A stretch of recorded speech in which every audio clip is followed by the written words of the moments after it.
White discharge की problem थी, जो कम से कम 8 से 9 साल पुरानी थी। बॉडी थी वो बहुत वीकनेस थी, चक्कर आने जैसा, खुजली जलन भी होती थी। अभी कोई प्रॉब्लम नहीं होती है। हाँ जी प्रीति, क्या समस्या लेकर आए थे आप हमारे मुझे पास? वाइट डिस्चार्ज की प्रॉब्लम थी, जो कम से कम 8 से 9 साल पुरानी थी।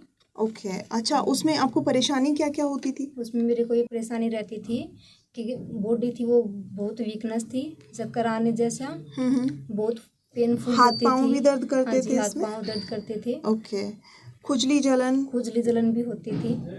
ओके, तो इसके लिए आपने कहाँ कहाँ ट्रीटमेंट ले लिया था? मैंने इसके लिए बहुत सारे हॉस्पिटल में अपना ट्रीटमेंट करवाया, लेकिन मुझे बिल्कुल भी रिजल्ट देखने को नहीं मिली। ओके, अच्छा, जैसे आपने बाहर कहीं ट्रीटमेंट लिया तो वहाँ पर डॉक्टर्स ने क्या कहा था, ये परेशानी ठीक हो जाएगी, नहीं होगी? हाँ जी, डॉक्टर से ये बोलते थे कि समस्या ठीक हो जाएगी, लेकिन वो ठीक नहीं होती थी। मेडिसिन लेती थी तब तक ठीक रहती थी, छोड़ देने के बाद समस्या वही रहती थी फिर से। ओके, ठीक है। तो जैसे आपने यहाँ पे हमारे पास ट्रीटमेंट शुरू किया तो कितने दिन के ट्रीटमेंट में आपको लगा कि आपको आराम लगना शुरू हो गया है? फर्स्ट टाइम में तो मुझे नहीं लगा था कि यहाँ से भी मेरा ट्रीटमेंट होगा या नहीं होगा। फिर मैंने मेडिसिन कंटिन्यू रखी। फर्स्ट से सेकंड मंथ के अंदर मुझे रिजल्ट देखने को मिले। ओके, मतलब पहला महीना आपका यूं ही चला गया कि ऐसा कुछ सेकंड मंथ विजिबल आपको वो इम्प्रूवमेंट नहीं लगा था? नहीं, सेकंड मंथ के अंदर मुझे रिजल्ट देखने को मिले इसमें। ओके, ठीक है। तो फिर कितने महीने के ट्रीटमेंट में आपको ऐसा लगा कि अभी मैं बिल्कुल ठीक हो चुकी हूँ? अभी मेरा ट्रीटमेंट 4 से 5 महीने हो गए हैं चलते हुए। इसमें मुझे काफ़ी रिलीफ देखने को मिला है। ओके, ठीक है। तो इससे पहले जहाँ भी आपने ट्रीटमेंट लिया था तो वहाँ इतना रिलीफ आपको कभी मिला था? नहीं, इतना रिलीफ नहीं था। जहाँ से ट्रीटमेंट लिया था उस टाइम पे मेडिसिन यूज़ करते थे, ओनली उसी टाइम पे रिलीफ मतलब रहता सिर्फ था। जितना यूज कर रहे हो मेडिसिन उतने ड्यूरेशन में आपको आराम है, उसके बाद में नहीं होता था? ओके, ठीक है। तो इन बिटवीन यहाँ आपने, जैसे मैंने देखा कि बीच में दवा भी आपकी बंद हो गई थी, तो उस टाइम ड्यूरेशन में भी आपको कोई परेशानी हुई थी? नहीं, उस टाइम पे भी इतनी परेशानी नहीं हुई मुझे।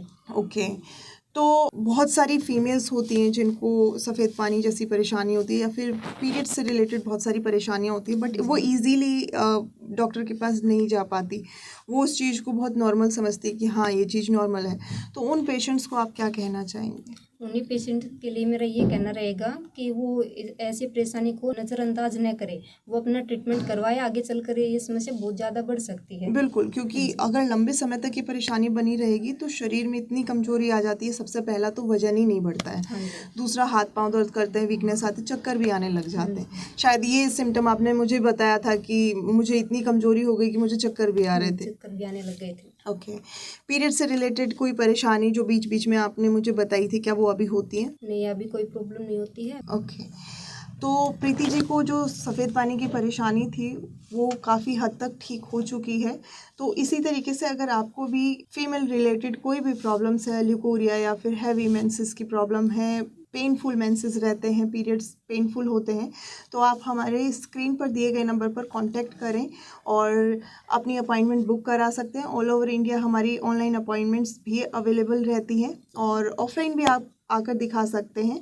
सेम ही ट्रीटमेंट रहता है ऑनलाइन ऑफलाइन, और घर बैठे आप अपना इलाज करवा सकते हैं। धन्यवाद।